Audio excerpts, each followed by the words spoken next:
Building a glass blowing studio, part 11. Last episode, we mounted this blower motor on the back and then piped it into the main gas line. This is everything we've done so far, and all we have left to do is to install a couple automatic safeties and wire those safeties together. This is all the electronic stuff that was on the old system. There's 3 different boxes here, but my goal is just to use this one. As for the safeties, we have 2 different ones we're installing. This here is how we're going to wire all the safeties together. We have our power source, which supplies electricity to the switch. Once the switch is turned on, power goes to the pressure switch, and it goes to the blower, turning it on. The fan then blows air into the system, which is detected by the pressure switch. The pressure switch closes, allowing electricity to pass through. The electric then continues to the flame sensor and stops here, and it continues up to the switch, which also stops here. In order for the flame sensor to close and allow electricity to pass through up to the gas valve, it needs to detect a flame. Typically, you'll have a pilot, which is just a little flame that the flame sensor can detect, and it will close, allowing electricity to pass through. Instead, we have this switch here, which is called a bypass. When you turn the switch on, you bypass the flame sensor, allowing electricity to go straight to the gas valve. The valve then opens up, allowing gas to go through, which we can ignite and turn into a big flame. Once the flame sensor detects the fire, it will close, allowing electricity to pass through. At this point, we can turn off the bypass, and now the gas valve is dependent on the flame sensor and the pressure switch. This means that if the flame ever goes out, the flame sensor will detect that and shut off the gas. Or if the blower turns off for some reason, the pressure switch will detect that, cutting off power and turning off the gas. So that's how that works. Now we're going to install it.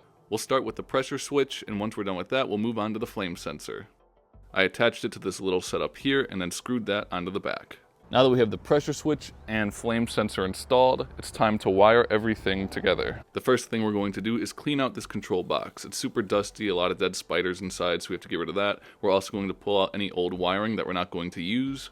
After cleaning and simplifying the control box as much as I could, I took it outside and mounted it on the equipment. I then took all the safeties that we attached earlier and wired them together the way we talked about. And after double checking everything, it's now time to test it.